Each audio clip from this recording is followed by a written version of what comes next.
स्वागत है आप सभी का हमारे इस चैनल पर। तो आज से हम लोग शुरुआत करने जा रहे हैं मुगल साम्राज्य की। ओके, भारत में मुगल साम्राज्य की स्थापना कैसे हुई, कैसे इसका विस्तार हुआ, आज से हम लोग इस वीडियो के माध्यम से शुरू कर देंगे।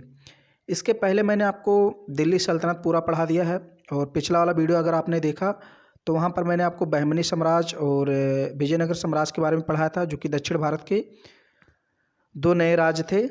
ओके, तो ये मैंने आपको कंप्लीट पढ़ा दिया है। तो बिल्कुल नया टॉपिक है, नया चैप्टर है मुगल साम्राज्य।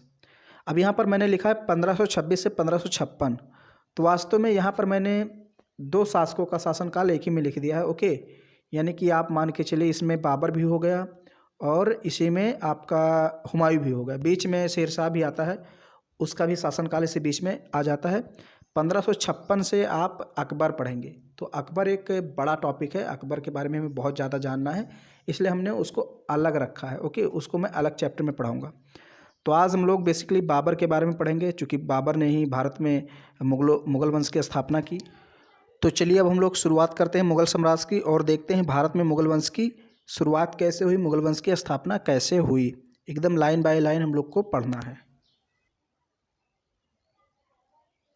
आज का चैप्टर है मुगल साम्राज्य की स्थापना, प्रारंभिक मुगल शासक। प्रारंभिक मुगल शासक में हम बेसिकली, जैसे आप यहाँ पर देखिए 1526 से 56, तो हम यहाँ पर इस चैप्टर में एक तो बाबर के बारे में पढ़ेंगे और दूसरा हुमायूं के बारे में। अगर बीच में शेरशाह आता है तो उसको भी हम लोग पढ़ेंगे, लेकिन जो अकबर का है वो हम अलग से पढ़ेंगे, क्योंकि अकबर एक बड़ा टॉपिक है, मैंने आपको बताया। तो ये पार्ट 8 है। ओके, अगर इस बुक के हिसाब से देखेंगे तो पार्ट 8, लेकिन मेरे हिसाब से देखेंगे तो ये पार्ट 9, क्योंकि एक चैप्टर मैंने एक्स्ट्रा पढ़ाया है।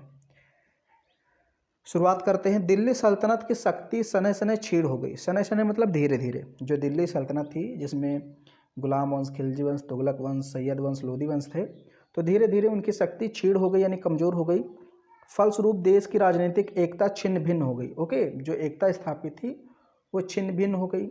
अनेक राज्यों का उदय हुआ। मैंने बताया था बहमनी और विजय साम्राज्य दक्षिण में उदय हुए थे, ऐसे उत्तर में भी कई राज्य उदय हुए। इनमें कोई ऐसा राज्य नहीं था जो देश की रक्षा के लिए अन्य राज्यों को एकता के सूत्र में बांध सकता था और उनका नेतृत्व कर सकता था। राजनैतिक एकता के अभाव में बाबर को भारत पर आक्रमण करने का सुअवसर प्राप्त हुआ। अब चूंकि सारे देश एकदम टूट चुके थे, मतलब जो पूरा साम्राज्य था दिल्ली सल्तनत का वो टूट चुका था, बिखर चुका था। कोई शक्तिशाली शासक नहीं था जो सभी को एक सूत्र में बांध सके। तो ये सबसे अच्छा मौका था बाबर के लिए कि वो इस समय भारत पर आक्रमण करे। मतलब चूंकि सभी राजा आपस में ही लड़ रहे हैं एक दूसरे से, तो ये मौका मिल गया बाबर को और उसने भारत पर आक्रमण किया और विजय प्राप्त कर ली। देखिए, एक बात बता दूं कि मैं उतना ही पढ़ाऊंगा भाई जितना इस चैप्टर में दिया है, क्योंकि मैं अभी आपको बेसिक पढ़ा रहा हूँ। अभी मैं आपको एकदम मतलब डिटेल नहीं पढ़ा रहा हूँ। मतलब मान लीजिए अगर आपको कुछ भी नहीं आता, आप हिस्ट्री ज्योग्राफी का नाम सुने हैं बस और ज़्यादा कुछ जानते नहीं, तो ये आपके लिए है। आप इसको एक दो बार देखेंगे, फिर मैं जब डिटेल में पढ़ाऊँगा तो आपको बहुत अच्छे से समझ में आएगा। चलिए अब हम लोग पढ़ेंगे यहाँ पर बाबर के बारे में। ओके, चूँकि स्थापना इसी ने की थी, तो 1526 से 1530 ईस्वी तक इसका शासनकाल रहता है, लगभग 4 वर्ष। ओके, 4 वर्ष तक इसका शासनकाल रहता है भारत में। 1526 से 1530 तक। देखिए, बाबर के पिता तैमूर तथा माता चंगेज वंश के थे। ओके, बाबर के पिता का नाम उमर शेख मिर्जा मध्य एशिया की छोटी सी रियासत फरगना का शासक था। तो बाबर के जो पिताजी थे वो थे तैमूर वंश के, और जो इसकी माता थी वो थी चंगेज वंश, यानी तैमूर और चंगेज। चंगेज ये जो चंगेज है मंगोल वंशी था, यानी मंगोल से संबंधित था। तो मंगोल और तुर्क, तैमूर मतलब तुर्क, मंगोल और तुर्क का मिश्रण था बाबर। ओके, यानी इसके पिता तैमूर वंश के थे, माता चंगेज खां के वंश की थी। बाबर का पिता उमर शेख मिर्जा मध्य एशिया की छोटी सी रियासत यानी फरगना का शासक था। यह एक उपजाऊ प्रदेश था। हरे भरे चरागाह, उत्तम जलवायु एवं फलों के बागान यहाँ की मुख्य विशेषता थी। तो जो बाबर के पिता थे उमर शेख मिर्जा, वो कहाँ के शासक थे? अफ़गानिस्तान के। इसमें जो ये फरगना है, ये जो फरगना है, 1 मिनट, ये जो फरगना है इसमें कहाँ स्थित है? आधुनिक अफ़गानिस्तान में स्थित है। पहले ये मध्य एशिया के क्षेत्र में आता था। ओके, तो यहाँ के शासक थे इसके पिताजी उमर शेख मिर्ज़ा, और इसकी माता कौन थी? कुतलुग निगार खानम। इनके माता का नाम कुतलुग निगार खानम था, जो कि मंगोल वंश के शासक चंगेज़ खां के वंश की थी। यहाँ पर देखिए थोड़ा सा और जानकारी दी हुई है, इसको भी हम लोग देख लेते हैं। देखिए मुगलों के बारे में बताया। मुगल 2 महान शासकों के वंशज थे। माता की ओर से वे चीन तथा मध्य एशिया के मंगोल शासक चंगेज़ खां के उत्तराधिकारी थे। यानी मंगोल वंश का एक शासक था चंगेज़ खां, उसी के उत्तराधिकारी थे उसके माता के वंशज। ओके। और पिता की ओर से अगर देखें तो ईरान, इराक और वर्तमान तुर्की के शासक तैमूर के वंशज थे। उसके पिता किसके वंशज थे? तैमूर, यानी तुर्क वंशज थे। आप तुर्क भी बोल सकते हैं, चूँकि तुर्क का एक शासक हुआ तैमूर, तुर्क वंश का एक शासक हुआ तैमूर, उसी के वंशज थे इसके पिताजी। तो पिता की ओर से तुर्क और माता की ओर से मंगोल, यानी तुर्क को तैमूर कह सकते हैं और मंगोल को चंगेज़ कह सकते हैं। तो इन दोनों का मिश्रण था। ये आपको 2-3 बार पढ़ना है, तब ये चीज़ समझ में आएगी। देखिए, मृत्यु के बाद बाबर फरगना का शासक बना। यानी जब बाबर के पिता की मृत्यु हो गई, यानी उमर शेख मिर्ज़ा की मृत्यु हो गई, तो उसके बाद फरगना का शासक बाबर बना। उस समय उसकी आयु लगभग 11 वर्ष की थी। यानी 11 वर्ष की आयु में सोचिए उसने राजगद्दी संभाल ली। सिंहासन पर बैठते ही बाबर को अनेक कठिनाइयों का सामना करना पड़ा। वह अपने पूर्वज तैमूर के राज समरकंद को भी जीतना चाहता था। तो तैमूर मैंने बताया तुर्क वंश का एक शासक था, ओके, जो कि बाबर का पूर्वज था। तो अपने पूर्वज यानी तैमूर के राज समरकंद को जीतना चाहता था। उसने काबुल पर अपना अधिकार जमाया और वहाँ से उसने भारत की ओर रुख किया, यानी भारत का रास्ता अपना लिया। जब काबुल पर इसने अधिकार कर लिया, चूँकि समरकंद में बाबर को बहुत ज़्यादा सफलता नहीं मिलती है, जब मैं डिटेल में पढ़ूंगा तो आपको बताऊंगा। ओके, समरकंद पर उसमें शैबानी खां का मतलब बहुत ज़्यादा चलता था वहाँ पर प्रभाव, तो इसलिए समरकंद पर बाबर को बहुत ज़्यादा विजय नहीं मिली, सफलता नहीं मिली। इसलिए इसने दूसरा रास्ता अपनाया और पहले अफ़गानिस्तान के काबुल क्षेत्र में विजय प्राप्त करता है, फिर धीरे धीरे ये भारत का रास्ता अपना लेता है। अब यहाँ पर देखिए भारत पर बाबर का आक्रमण। इब्राहिम लोदी के विरोधी बाबर की सहायता से अपना स्वतंत्र साम्राज्य स्थापित करने की योजना बनाने लगे। अब जो इब्राहिम लोदी के विरोधी थे, क्योंकि उस समय भारत में किसका शासन था? लोदी वंश के इब्राहिम लोदी का। ओके, 1526 के आसपास इब्राहिम लोदी शासन कर रहा था, लोदी वंश का था। तो जो लोदी वंश के विरोधी थे वे बाबर से जाकर के मिल गए, यानी वे बाबर का साथ देने लगे कि आओ तुम आक्रमण करो, हम तुम्हारा साथ देंगे। बाबर स्वयं भारत पर अधिकार करना चाहता था और अब उसको सहायता भी मिल गई। इसके लिए उसने अपनी सेना को भली बात तैयार किया। उसने अपना तोपखाना भी सुसज्जित किया। तोपखाना मतलब उस समय बाबर तोपखाना भी लेकर आता, यानी तोप वगैरह। इसी समय पंजाब के गवर्नर दौलत खां लोदी ने उसे दिल्ली पर आक्रमण करने के लिए आमंत्रित किया।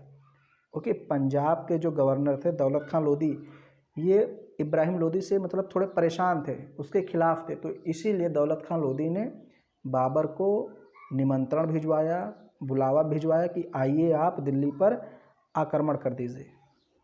अब यहाँ पर बाबर कालीन भारत का एक मानचित्र दिया है। इसमें कुछ आपको ज़्यादा समझ में नहीं आएगा क्योंकि स्पष्ट नहीं कुछ इसमें बताया है।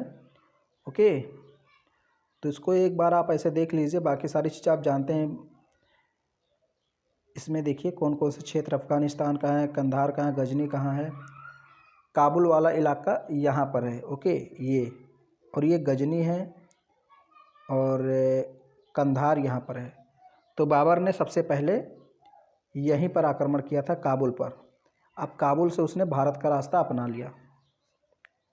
यहाँ पर कुछ ज़्यादा स्पष्ट नज़र नहीं आ रहा है, तो चलिए अब हम लोग पढ़ते हैं आगे। अब यहाँ पर जो पहली मुख्य लड़ाई आती है वो है पानीपत का प्रथम युद्ध 1526 में। इसी युद्ध के बाद भारत में दिल्ली सल्तनत का अंत होता है और मुग़ल काल की शुरुआत हो जाती है। 1526 ईस्वी में पानीपत के मैदान में, ये पानीपत हरियाणा में है। ओके, पानीपत नामक जो स्थान है ये हरियाणा में है। तो पानीपत के मैदान में बाबर का सामना इब्राहिम लोदी से हुआ। बाबर के पास तोपें थीं जो भारत के शासकों के पास नहीं थी, यानी बाबर के पास तोप थी और वो भारत के पास नहीं थी। उसके पास कुशल घुड़सवार थे, यानी बाबर के पास कुशल घुड़सवार भी थे। उसकी सेना छोटी थी परंतु अच्छी तरह प्रशिक्षित थी। बाबर एवं उसकी सेना को अनेक युद्धों का अनुभव भी था। उसने बड़ी कुशलता से अपनी सेना का संचालन किया। बाबर की विजय हुई। इब्राहिम लोदी युद्ध में लड़ाई में ही मारा गया। इसी के साथ लोदी वंश का अंत हो गया और भारत में एक नए वंश मुगल वंश की स्थापना हुई। ओके, यानी कि पूरा का पूरा दिल्ली सल्तनत का अंत हो गया, क्योंकि आखिरी जो दिल्ली सल्तनत का राजवंश था वो था लोदी वंश। तो जब लोदी वंश का अंत हुआ तो कहा जाता है पूरा पूरा दिल्ली सल्तनत ढह गया और फिर एक नए वंश की भारत में स्थापना हो गई और वो वंश था आपका मुगल वंश। तो मुगल वंश की स्थापना किसने की? बाबर ने। बाबर और राजपूत। अब 1527 में एक युद्ध हुआ, आप जानते हैं, खानवा का युद्ध। ओके, तो चित्तौड़ के महाराणा संग्राम सिंह बाबर के सबसे शक्तिशाली शत्रु थे। ये राणा सांगा के नाम से भी प्रसिद्ध हैं। तो ये जो संग्राम सिंह थे, इनका जो सबसे प्रसिद्ध नाम है वो है राणा सांगा, आपने सुना होगा। तो बाबर ने स्वयं राणा सांगा के बारे में लिखा था कि राणा सांगा ने अपनी वीरता के बल पर भारत में उच्च स्थान प्राप्त किया था। यानी बाबर भी मानता था कि ये जो राणा सांगा है काफ़ी शक्तिशाली शासक हैं। खानवा का युद्ध 1527 ईस्वी में, यानी कि 1527 ईस्वी को राणा सांगा और बाबर के मध्य खानवा का युद्ध हुआ। इस युद्ध में बाबर की विजय हुई। इस युद्ध के परिणाम स्वरूप राजपूतों की शक्ति और प्रतिष्ठा का प्रभाव समाप्त हो गया। मुगल वंश की नींव और ज़्यादा मजबूत हो गई। राजपूतों का दिल्ली पर अधिकार करने का सपना अधूरा रहेगा। यानी राजपूत हमेशा चाहते थे कि हम दिल्ली पर अधिकार करें, लेकिन अब इस युद्ध में चूँकि उनकी हार हो गई तो एक प्रकार से राजपूतों का जो प्रभाव था, प्रभुत्व था, वो अब खत्म हो गया। दिल्ली पर राज करने का सपना भी राजपूतों का टूट गया, क्योंकि दिल्ली पर अब एक शक्तिशाली शासक शासन कर रहा था जिसका नाम था बाबर। ओके, इसके बाद बाबर ने चंदेरी के शासक मेदिनी राय को चंदेरी के युद्ध में यानी 1528 में हराया। ओके, तो 4 युद्ध यहाँ पर हैं बेसिकली। तो ये तीसरा युद्ध है चंदेरी के शासक मेदिनी राय को। ये जो चंदेरी ये भी राजपूत ही था, मेदिनी राय ये भी राजपूत था। ओके, ये मध्य प्रदेश का मतलब मालवा के आसपास का क्षेत्र है। तो वहाँ का ये शासक था मेदिनी राय। तो मेदिनी राय को चंदेरी के युद्ध में 1528 में बाबर ने हराया तथा अफगान सरदारों को घाघरा के युद्ध में 1529 में पराजित करके भारत में मुगल साम्राज्य को सुदृढ़ कर लिया। तो बेसिकली ये समझ लीजिए आप कि बाबर ने भारत में 4 युद्ध किए हैं जो बड़े युद्ध, वैसे छोटे छोटे युद्ध भी उसने किए। शुरुआत में जब आक्रमण किया तो भेरा पर आक्रमण किया और पाकिस्तान के मतलब कुछ इलाके थे उन पर भी आक्रमण किया, लेकिन वो उतने मायने नहीं रखते। बाजौर और भेरा पर आक्रमण किया था 1519 के आसपास। काबुल कांधार पर आक्रमण किया तो उतने मायने नहीं रखते। लेकिन ये जो आपका 4 युद्ध है, पहला 1526, फिर 1527, 1528, 1529, यानी 4 वर्ष लगातार उसने युद्ध ही किया और 30 में इसकी मृत्यु हो जाती है। तो ये जो 4 युद्ध हैं, 1526 में पानीपत का प्रथम युद्ध बाबर और इब्राहिम लोदी के मध्य, 1527 में खानवा का युद्ध राणा सांगा और बाबर के मध्य, 1528 में चंदेरी का युद्ध बाबर और मेदिनी राय के बीच, और जो लास्ट युद्ध है यानी अंतिम युद्ध बाबर का वो है 1529 में घाघरा का युद्ध, जिसमें बाबर ने अफगानों के साथ लड़ा। ओके, तो ये 4 युद्ध आपको याद रखना है। फिर यहाँ देखिए बाबर ने एक चांदी का दिरहम भी चलाया था। ये देखिए एक सिक्का था दिरहम, इसको चलाया था बाबर ने। बाबर के चरित्र की बात करें तो बाबर को कलम और तलवार दोनों का सिपाही कहा जाता है। सैनिक कार्यों के साथ साथ वह साहित्य के प्रति रुचि रखता था। उसे तुर्की व फारसी भाषा का अच्छा ज्ञान था। बाबर स्वयं भी उच्च कोटि का साहित्यकार था। उसने अपनी आत्मकथा खुद लिखी है और यह तुर्की भाषा में है और तुजुक ए बाबरी के नाम से प्रसिद्ध है। ओके, तुजुक ए बाबरी, जो बाबर ने अपनी आत्मकथा लिखी है उसका नाम क्या है? तुजुक ए बाबरी। इसके फ़ारसी अनुवाद को बाबरनामा कहते हैं, यानी फ़ारसी में जब इसका अनुवाद किया गया तो इसको बाबरनामा नाम दिया गया, जिसे अब्दुल रहीम खान खाना ने अनुवाद किया था। बाबर को बगीचों का बहुत शौक़ था। उसने आगरा और लाहौर के आसपास कुछ बगीचे लगवाए। 26 दिसंबर 1530 को बाबर की मृत्यु हो गई। तो 26 दिसंबर 1530 को बाबर की मृत्यु हुई। उसे बगीचों का बहुत ज़्यादा शौक़ था। लाहौर और आगरा के आसपास उसने कुछ बगीचे भी लगवाए। जो इसकी आत्मकथा थी वो था तुजुक ए बाबरी, जिसको जब फारसी में अनुवाद किया गया तो उसका नाम पड़ गया बाबरनामा। अनुवाद किसने किया? तो अब्दुल रहीम खान खाना। ये सारे पॉइंट आपको याद रखने हैं। बाबर के बारे में इतना ही दिया है, आपको इतना ही पढ़ना है। ओके, जो मेन चीज़ है वो मैंने आपको बताया, 4 युद्धों के बारे में, और थोड़ा यहाँ बाबरनामा, तो जो कि बाबरी, और इसका जन्म, मृत्यु, पिताजी माताजी का नाम, ये सारी चीज़ें आपको याद रखना है, क्योंकि बेसिक यही होता है।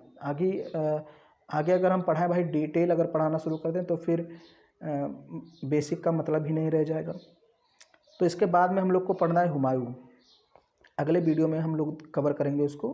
अगर ये वीडियो आपको पसंद आ रहा है, जो भी अगर आप रेगुलर देख रहे हैं सीक्वेंस से, तो ज़रूर है कि भाई पसंद आ रहा होगा आपको, क्योंकि मैं सीक्वेंस से सारी चीज़ें बताता हूँ। तो वीडियो पसंद आए तो उसको लाइक कीजिए, शेयर कीजिए, और चैनल पर अगर आप पहली बार आए हैं तो चैनल को सब्सक्राइब जरूर करें। अपना बेसिक स्ट्रांग करते रहिए, ऐसे पढ़ते रहिए।